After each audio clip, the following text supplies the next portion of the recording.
Have you ever wondered how many true masterpieces in chess history have been forgotten, never published, never analyzed, and never shown to the world?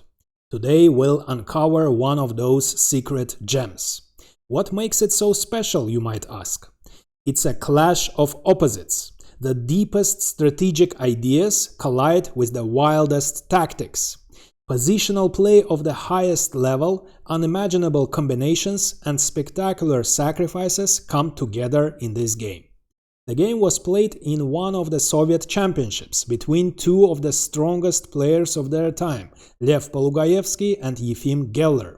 Yet, strangely, neither of them included this game in their game collections, and even the most popular Soviet chess magazine ignored it. So let's dive into this fantastic game, and maybe by the end we'll understand why it has been ignored. Polugaevsky starts with d4 and Geller plays the Benoni defense, knight f6, c4, c5, attacking the central pawn, and the best move for white, of course, is to avoid the exchange of this valuable pawn, crossing the center of the board and getting the space advantage. The d5 pawn, of course, puts pressure on black's position and restricts him. Black has many different options now. He can play e6, maybe one of the most common, probably the most popular reply, immediately attacking the tip of white pawn chain. Or he can play the Benko gambit instead, b5, attacking the base of the white pawn chain. Or, as is the case in our game, he can start with the development of his kingside first and decide how to attack white's pawn chain later in the game. Knight c3 follows, d6, taking the e5 square under control. White plays e4, of course, and the pawn cannot move further because of the d6 pawn. And the preparation of the e4, e5 break is one of the main ideas for white in this opening. Bishop g7 follows, knight f3. Now again, the most common move for black would have been e6, attacking the tip of the white pawn chain, but instead Geller plays e5, closing the center and preventing the possible advance, e4, e5 advance, once and for all. However, the e5 move, of course, has a serious drawback. Black now gets a passive position. His bishop's diagonal is closed, it turns into a bad bishop, and the e5 square is unavailable for the black knights. Of course, white doesn't capture en passant, because that would be in black's favor. The d5 pawn is very strong, it doesn't let the black pieces occupy the important e6 and c6 squares, and if white captures en passant, the bishop would be active, the knight would be actively developed, and it will control the important squares. So, of course, Polugaevsky doesn't capture en passant, instead he continues his development with bishop e2. Geller castles kingside, bishop g5 follows, pinning the knight, h6, bishop h4. In this position, the most common and natural continuation for black, of course, would have been g5, bishop g3, and knight h5, followed by knight h4, and the knight would be greatly placed. But instead, Geller plays queen c7, unpinning his knight, and he still might play g5 and knight h5 next move, but Polugaevsky prevents it once and for all. Knight d2, opening the bishop's diagonal, and if the knight invades, of course, the bishop would capture. For this reason, Geller plays knight h7, unblocking the f-pawn. Of course, white has the space advantage on the queen side, and black's only chances are related to the counterplay on the king side. So he prepares the f5 advance.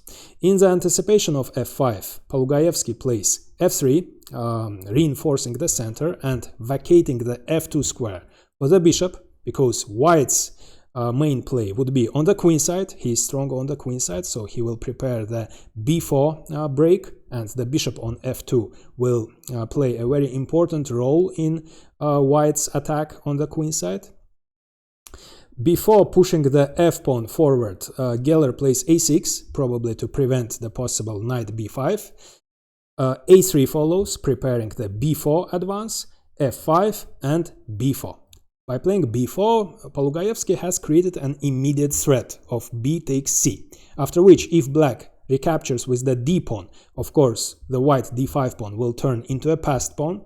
And if he captures with the queen, then white can play bishop f2, a useful move with a tempo, attacking the queen, kicking her out. The bishop on f2 would be very strong because the black pawn would disappear from c5 and the diagonal would be open for the bishop, and white will prepare the c5 advance, so white would be better. For this reason, Geller plays knight d7, defending the c5 pawn. Now, of course, it makes little sense for white to capture because black, of course, would recapture with the knight and his knight would be greatly placed on this blockading square. For this reason, instead of capturing on c5, Polugaevsky keeps increasing the pressure. He plays rook b1. The b file will open sooner or later. b6 follows, overprotecting the important c5 pawn, and we have reached the first critical position. What should white do next? How can he increase the pressure? I'll give you a small tip. What's the drawback of the b6 move? So find the drawback and find how Polugaevsky exploits it.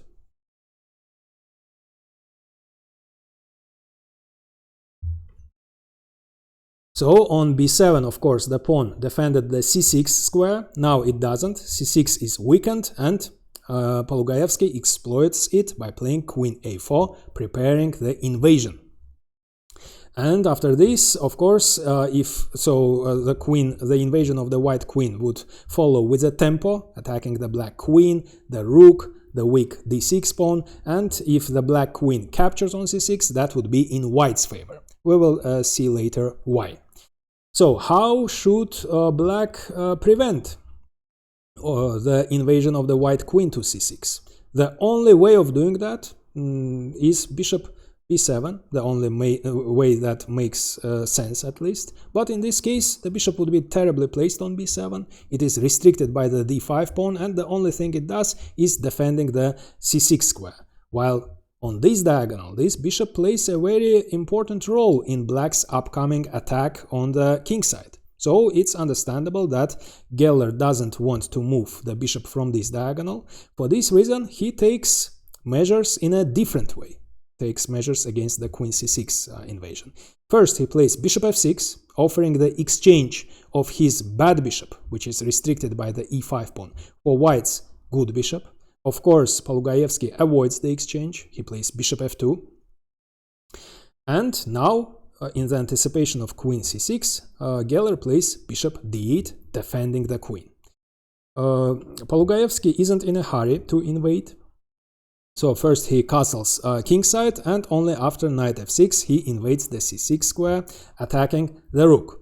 Now let's see why it's bad for black to exchange the queens. So it's simple. After queen takes c6, d takes c, white gets a dangerous passed pawn, and which is even more important, he gets a great central square for his knight. The white knight would invade this square, and black would have only two options: either to tolerate this terrible knight or to exchange his knight, but after that white recaptures with the pawn. He gets the pawn on d5, which protects the passed pawn. That means the c6 pawn would turn into a protected passed pawn, and white would simply get a strategically winning position. For this reason, after queen c6, Geller doesn't exchange the queens, and as his rook is under attack, he plays rook b8. And Polugaevsky himself exchanges the queens, after which black has very little chances, maybe no chances at all, to create threats to the white king. So his attack on the king side doesn't look dangerous at all after the exchange of the queens. What should white do next? If he captures on c5, that would be premature, because black, of course, doesn't recapture with the d-pawn. After that, the white pawn turns into a passed pawn. He, of course, recaptures with the b-pawn. The bishop remains restricted by the c5 pawn. It's true, the b-file opens, but the rook is defended, so after possible rook takes b8, black simply recaptures, and white doesn't get a big advantage. So, instead of capturing on c5, which would be premature, Polugaevsky keeps increasing the pressure. Rook b2, vacating the b1 square for the second rook, so he's going to double his rooks on the b file. What should black do? So he, in his turn, tries to get some activity, some active play on the king side, knight g5, increasing the pressure on the e4 pawn and provoking white to make his next move, h4. That's exactly what Polugaevsky does. He doesn't want to tolerate this annoying knight and kicks it out. And let's see why Geller provoked the h4 advance. Now the g3 square is weakened. It isn't defended by the h2 pawn anymore, and the pawn itself is defended only by the bishop. And at the moment, of course, both the pawn and the g3 square are defended, but later in the game, as we will see, these weaknesses will tell. Polugaevsky keeps increasing his pressure. Rook b1, doubling the rooks, and now he threatens to capture on c5, as black won't be able to recapture with the b pawn because white would simply capture on b8, winning a rook. So black must take measures against this, and the most natural way of doing that would be bishop d7. And the engine agrees. Bishop d7 is the best move. Black connects the rooks, and now if white captures, black recaptures, and the b8 rook is defended. But Geller didn't make this move. He didn't play bishop d7, and we can only guess why. I think probably because on c8 the light squared bishop defended the b7 square, and if he played bishop d7, now b7 isn't sufficiently defended, and later in the game, after the opening of the b file, the white rook might invade the 7th rank with a tempo, attacking the bishop. So probably for this reason he didn't make this natural move bishop d7 and parried the threat of b takes c in a different way. So after b takes c is impossible because the rook falls, so he moves the rook away from the b file, but of course his rook is now passive on a8. Polugaevsky in his turn keeps increasing the pressure, so he has improved the rooks. Now it's time to improve the worst piece, the bad bishop, which is restricted by its own pawns. So bishop d1. The bishop is eyeing the a4 square, and on a4 it will be greatly placed. Black does the same. His dark squared bishop is bad, it's restricted by the pawns, and it has completed its mission on c7, so it returns to d8, eyeing the h4 pawn. What should white do? Again, capturing on c5 would be premature because after b takes c, it's true, the b file opens, but the bishop remains restricted by the c5 pawn, and the rook doesn't actually have the invasion squares. b7, b6 are controlled by the black bishops. The only square of invasion is b8, but it isn't effective because after rook b8, rook takes, the bishop is under attack, but black plays bishop a5, defending the bishop and activating his bad bishop. Now this bishop isn't bad anymore, and black equalized. For this reason, as b takes c isn't effective, black simply recaptures with the b pawn. First, it's necessary to remove the b6 pawn. That's exactly what Polugaevsky is going to do. He pushes the a pawn forward.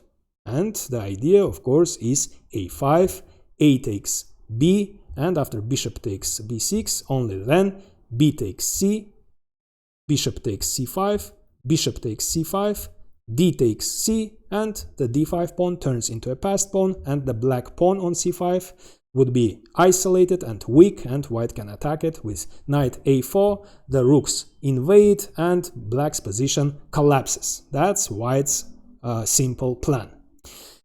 So how should black react? Of course, he must urgently create some counterplay on the king side. Knight h5. Opening the bishop's diagonal, h4 is under attack. At the moment, of course, it's defended by the bishop, and the knight is eyeing the f4 square. Probably black is going to invade next move, and from f4 the knight might jump on d3, attacking the rook, attacking the valuable bishop. All this looks a little bit unpleasant. The engine shows that white actually could have ignored this threat and kept playing in accordance with his intended a5, but why risk? White has got a big positional advantage. So he has the space advantage, he has created serious threats on the queen side. his pieces are more active. So before pushing the pawn forward, Polugaevsky wants to prevent any possible counterplay. So he plays g3, taking the f4 square under control, preventing knight f4, and he's ready to push the pawn next move. But this lets Geller play f4, attacking the g3 pawn for the second time, but Polugaevsky had foreseen this, and he pushes the pawn forward with a tempo, attacking the knight. Polugaevsky has in mind sacrifices, pawn sacrifices. So the knight invades g3 and closes the bishop's diagonal. That means the h4 pawn isn't defended. Black is ready to capture it, but Polugaevsky ignores it and pushes the pawn forward. And we already know his threat. A takes b, followed by b takes c, and complete destruction of black's queenside. Of course, black must do something about it. And there is only one thing he can do. Of course, he cannot capture on a5. That would be a mistake, because white captures on c5 and destroys black's queenside. For this reason, Geller makes the only move. He captures on b6, but now, of course, the bishop's diagonal opens. The bishop isn't restricted by the c5 pawn anymore, and the b file opens. Rook takes b4. So the bishop and both rooks become very active. It's true, black wins a pawn, a first pawn, but his extra pawn is doubled and has almost no value. And let's compare the activity of the pieces. The white pieces, the rooks and the bishop, are very active, while the black rook cannot move. It's paralyzed. a7 is controlled by the bishop, b8 is controlled by the rooks. So the white rook is under attack. Polugaevsky moves it away to b2. Geller wins the second pawn. Bishop takes h4, but pawns aren't that important in this position. What is important is the activity. As we already know, the rook is paralyzed. The bishop has only one square. So e6, f5 are controlled by the white pawns, b7 is controlled by the white rook, the only square it has is d7, and to emphasize the triumph of his strategy, Polugaevsky plays bishop a4, taking the d7 square away from the black bishop too. Now not only the rook, the bishop is also paralyzed. Besides that, by playing bishop a4, white has created an immediate threat, a terrible threat, of bishop c6. Attacking the rook and winning it. After bishop c6, the black rook cannot move, won't be able to move. And how can black parry this terrible threat? There is only one way, knight d8, but this move would be ugly. Now, besides these pieces, the knight would also be paralyzed, and this position is hopeless for black. And white can push the c-pawn forward with terrible threats of c takes d or c6, and black is completely paralyzed. He cannot do anything. After d takes c, bishop takes c5, the activity of the dark squared bishop increases too. Now it operates on both diagonals, and white gets the protected passed pawn, and all his pieces are very active. The knight might invade c4, e5 will fall, so that would be the end. So what should black do?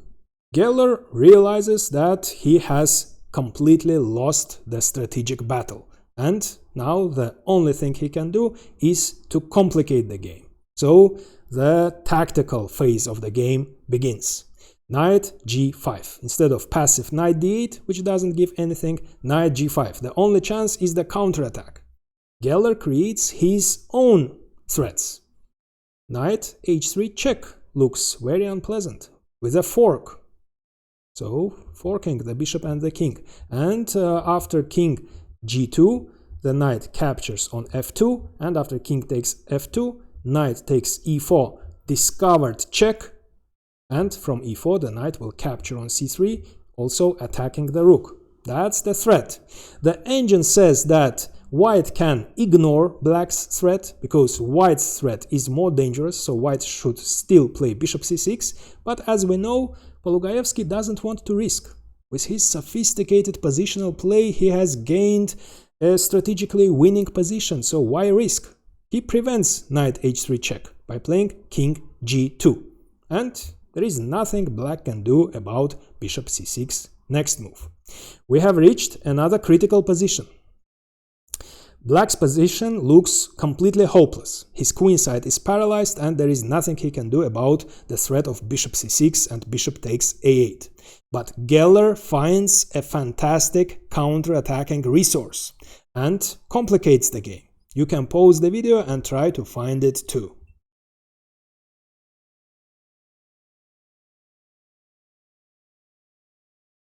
He sacrifices the bishop.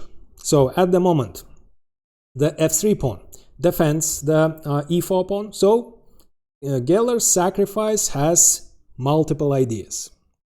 So the first idea is to deflect the f3 pawn.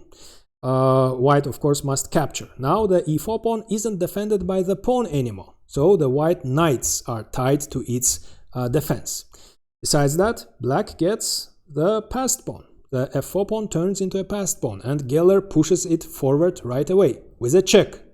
And another idea, the f4 square is vacated for the rook. So the rook will move to f4 and attack the e4 pawn one more time and also attack the g4 pawn. And also, it turns out that the white king might get in trouble. He doesn't have many squares to move. So the knight controls f1 and h1. This knight controls the h3 square. So the king actually has only two squares, g1 and h2. And it turns out that king g1 loses on the spot. After knight h3 check with a fork, the king must move and the bishop would fall. So actually white has only one move, king h3, to keep the h3 square under control. And what next? So white is up a piece. So Geller has in mind his counterattack continues, knight e2, with the discovered attack on the bishop and also attack on the unguarded c3 knight. So what should white do? How should he react? Both pieces are under attack. If he captures on e2, that would be a mistake because black, of course, captures the dark squared bishop, removing the valuable bishop, and the black dark squared bishop dominates the weakened dark squares. And the knight is under attack. White, of course, is up a piece, but after the knight retreats, black plays rook g4 with a tempo, attacking e4, attacking g4. Then the second rook moves to f8, so the rooks double. Then the bishop moves away from f2, either to e3 or to d4 with a tempo, unblocking the f-pawn, and then the f-pawn moves forward, and it isn't clear how white is going to stop the pawn. So, although black is down a piece, he has almost a winning position. So, knight takes e2 doesn't work for white. What else can he do?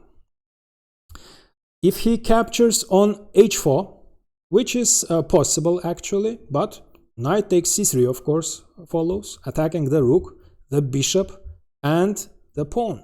And after rook a1, which looks like the most logical move, saving the rook, defending the bishop, black captures a valuable central pawn. So for the piece, it turns out that black has 4 pawns, which is more than enough. 2 of his pawns are connected passed pawns, so black definitely has great compensation for a piece.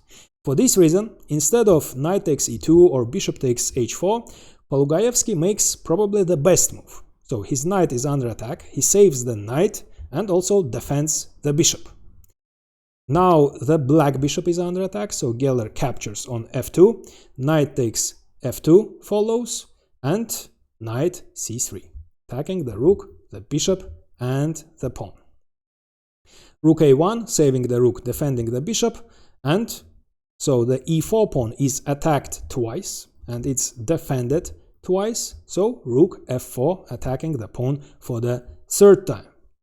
Black is ready to capture on e4 with the knight, so exchange both pairs of knights, and after these mass exchanges, the rook will capture eventually on e4. So black will get the fourth pawn for the piece, And besides that, after rook takes e4, the c4 pawn, the weak pawn, remember, these knights would disappear.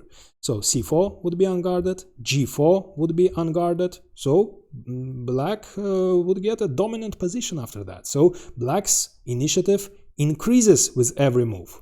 That means white must do something urgently, otherwise his position would collapse. And that's exactly what Polugaevsky does. c5, sacrificing a pawn. What's the idea?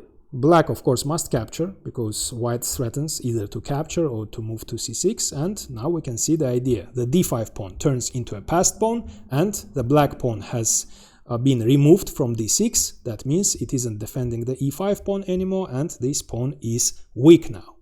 And Polugaevsky keeps fighting for the initiative. Otherwise, black's initiative would grow, so he plays rook b6, activating the rook and attacking the g6 pawn. The engine says that black should ignore this threat and capture the more important e4 pawn and let white capture on g6, but Geller makes a more human move. He defends the pawn, as the e4 pawn looks doomed anyways, so there is no need to hurry. The king defends the g6 pawn and black is ready to capture on e4. Besides that, king g7 has another very deep idea, which I will ask you to find just in a moment. And here Polugaevsky makes a mistake.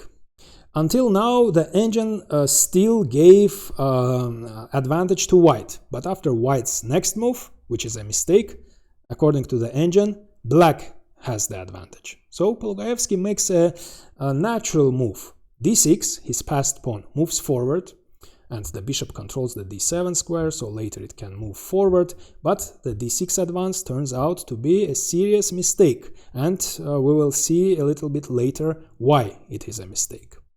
We have reached another critical position. So, I just told you that king g7 has a very deep idea, and now I will ask you to pause the video and try to find this deep idea. So, what's Geller's next move?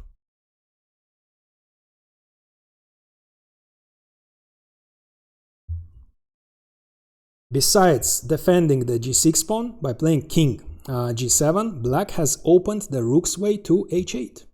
It turns out that the white king might actually get in trouble, he might get checkmated. If only the h-file was open, black could have played knight e2 first, taking the g3 and g1 squares away from the white king. g2 square, of course, is also controlled by the pawn, so the white king wouldn't be able to leave the h-file, and rook h8 would lead to check and checkmate next move. So h5 follows to open the h-file. What should white do? Also, of course, not just opening the h-file. After h takes g, black will also get two connected passed pawns. So that looks very dangerous. How should white react? If he captures on h5, that looks too dangerous, because the h-file would open for this rook anyways. Besides that, the white pawn has moved away from g4, that means this rook can also move to the h-file. So black would play knight e2, taking these squares away from the white king, with a terrible threat of rook h4, check, and after knight h3, rook takes h3, the knight also controls this square with checkmate. And the only defense would be bishop d7, so that the bishop can take part in the defense, but after rook h4 check, bishop d7, black can increase the pressure, rook h8, this pawn of course will disappear, and all black pieces and the pawn take part in the attack on the white king, and although white is up a piece, his position looks very dangerous. For this reason, after h5, white didn't capture on h5. Instead, he gives a check. Geller moves the king closer to the center, king f6, and now we can see, remember I told you that d6 was a mistake. Now we can see why it was a mistake. Let's imagine in this position the white pawn is still on d5. In this case, black's threat, which I just told you, h takes g, knight e2, and rook h8 check, isn't so dangerous. It doesn't work because the white pawn is on d5 and the 6th rank is still open. The white rook, one rook, cuts the black king on the 7th rank, and the second rook might join the attack. White could have played rook a3, attacking the knight and even inducing black to play knight e2. Let's imagine rook a3, knight e2, bishop from a3 moves to b3, black captures on g4. He's ready to give this deadly check, rook h8 check and checkmate, but he doesn't have time, because from b3 the white rook would move to b6, the white pawn is on d5, remember, and rook b6 would be check, and the black king doesn't have any squares to move, and white is winning. For this reason, d6 was a mistake, because now this variation doesn't work, because the d6 pawn closes the 6th rank, and rook b6 comes without a check. So, for this reason, black must do something about this terrible threat of h takes g, knight e2, and rook h8 check and checkmate. The engine says that white has only one defense. He must escape the king. So, the only defense is king g1. Before black played knight e2 and cut the white king. So, the king, while the king is on g2, so black is ready to play knight e2, so white must play king g1 right away, while the black knight is still on c3. And after possible knight e2 check, king f1, h takes g, it's true. Black has great compensation for a piece, and he even has a slight advantage, and he threatens deadly g3. He has two connected passed pawns and very active pieces. But white still can hold this position with the only move, bishop d7, bringing the bishop into the defense and defending against g3. It turns out that g3 is now bad for black, and white gets the advantage after this. After knight g4 check, that was the idea behind bishop d7, the knight is defended. It turns out that the black king doesn't have any squares to move. The only squares it has are on the 7th rank, but there he falls under the discovered check, the e5 pawn also falls, and the black king falls under attack. So white is winning in this variation. But all this is very difficult to find, so this king escape, the computer variation, king g1, was very difficult to find for a human, and Polugaevsky finds another defense. So first he plays bishop b3. At first sight, it's an attacking move, so the bishop controls the f7 square, and if the black knight moves away, capturing on e4, rook f7 check might be dangerous, but bishop b3 has another idea. It's also a defensive move. Geller captures on g4, opening the h-file, and now he is ready to play knight e2 and deadly check on h8, but now we can see another idea behind bishop b3. It wasn't just an attacking move, it was also a defensive maneuver. Bishop c4, taking the e2 square under control. Now, if the black knight invades, black is ready to give the checkmate, but the bishop, of course, simply eliminates this annoying knight, and after f takes e, the knight is under attack, but king g3, defending, attacking the g4 pawn, and according to the engine, the position, this complicated position, is equal. So, what else? Knight e2 doesn't work, because the bishop controls this square.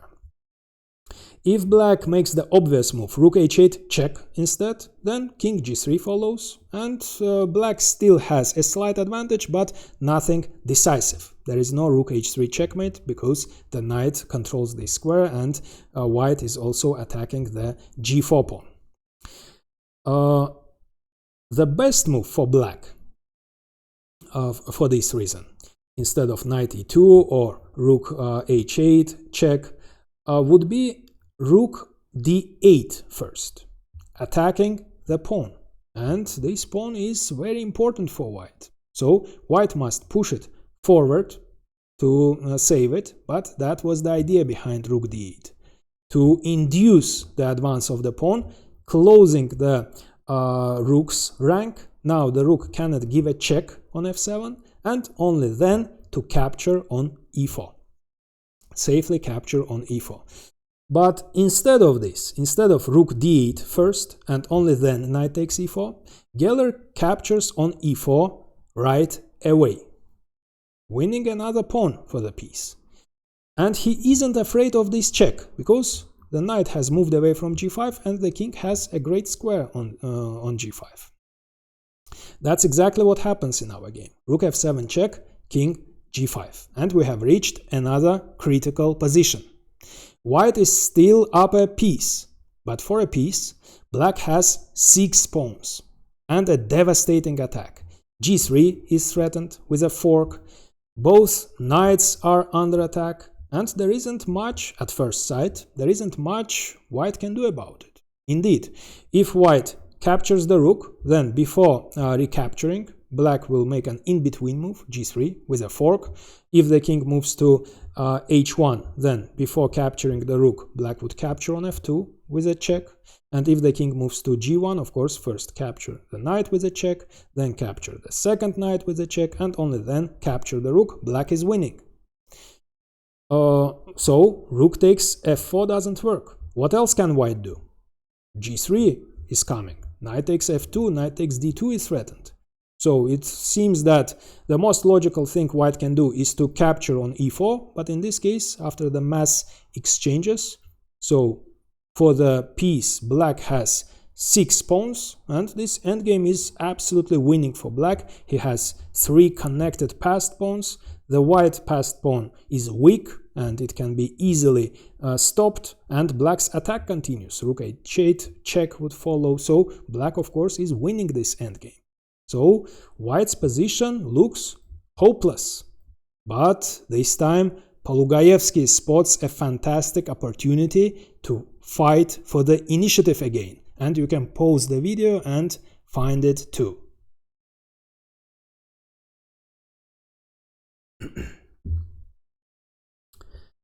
The f3 pawn is defended by the g4 pawn, so to deflect this pawn, Polugaevsky sacrifices a piece, knight h3 check. With a fork, so black has no option. He has no choice. He must accept the sacrifice, and the pawn is attacked by the knight and the rook. The rook is also x-raying the pawn. So knight takes f3, check follows, also attacking the e5 pawn. Suddenly, after king h6, knight takes e5, white has seized the initiative. So white has returned the piece. Black is 4 pawns up, but look at the white pieces. They are very active. And black's attack has faded away, while the black king suddenly might get in trouble, and white still has a dangerous passed pawn. Besides that, the rook is under attack. And black cannot capture on f7. He cannot make the most natural move, the obvious move, because after knight takes f7 check, the knight also controls the promotion square, and the pawn would move forward, and next move promotes, and black must give up the rook. So what should black do? His rook is under attack, and rook takes f7 doesn't work. And the rook doesn't have any squares to move. The only square is h4, but on h4, of course, the rook would be very passive. It would be out of play. This rook is also out of play, while the white rook, the knight and the bishop dominate, and the second rook would join the attack, threatening rook takes g6 check, and white is better. And finally, if black defends the rook with rook f8, that doesn't work either, because white simply captures. Black must recapture, and his rook doesn't defend the promotion square anymore, and after d7 there is nothing black can do to stop the pawn, because after rook f8, again knight f7 check follows, and next move d8, the knight controls the promotion square, and white is winning. So this time black's position looks hopeless, but Geller finds the only move, knight f6. Closing the f-file and saving the rook. And Polugaevsky keeps increasing the pressure. This rook, the only piece that doesn't take part in the attack, joins the attack, rook g1, creating a terrible threat. Rook takes g6 check, followed by rook takes f6, winning a piece, winning the knight. And what can black do about it? We have reached another critical position. If black makes the obvious move, rook g8, defending the pawn. He loses right away because his rook falls under attack of the bishop. Rook takes f6, rook takes f6, bishop takes, and the pawn is ready to move, and it's untouchable. The black rook cannot capture because of the fork. White is winning. If instead of rook g8, as the pawn is under attack, black pushes it forward, then rook g3 looks very unpleasant with the double attack, attacking the knight, and after the knight moves, white would capture another pawn and would continue his attack. So black's position looks almost hopeless. But Geller finds a spectacular way to neutralize white's initiative. And you can pause the video and try to find black's brilliant idea.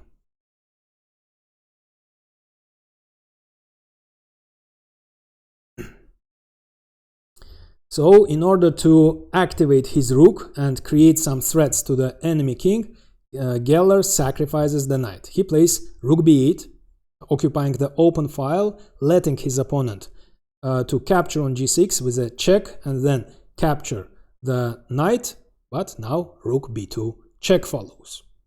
What should white do? He has only 4 moves.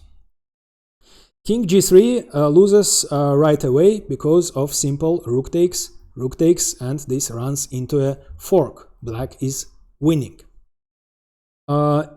Another obvious move, king takes h3, maybe the most natural move, runs into rook h4 check. So the white king is cut on the 4th and on the 2nd ranks. The only move is king g3, then knight e4 check. Again, the only move is king f3. Now it's important not to capture the rook, because after knight takes and rook takes, white is winning. For the rook, white has 2 minor pieces and a dangerous passed pawn. So instead of knight takes f6, black must play knight d2 check with a fork, and after possible king e3, knight takes check, knight takes and rook takes. The position is absolutely equal and the game ends in a draw. For this reason, as Polugaevsky wants to win, he doesn't capture on h3, instead he retreats. It doesn't really matter where the king retreats, g1 or h1, the reply would be the same. In the game, Polugaevsky retreats to h1, but rook b1 check. Of course, rook g1 is losing because black simply exchanges with a check, and now the rook is unguarded. He captures it, attacking the pawn moves and the rook stops it. Black is winning. For this reason, after rook b1 check, the king must return to h2, and again check. As we already know, king g3 and king h3 doesn't work, so the king returns to h1 and the game ends in a draw with the perpetual check. And perhaps that's why neither player included it in their game collections, leaving this fantastic game forgotten despite its brilliance. And now I recommend watching another fantastic game that hasn't received the attention it deserves. A game where Boris Spassky sacrifices the rook. But first, I'd be grateful if you like this video, write comments, share and subscribe, as all this is really helpful for the channel growth.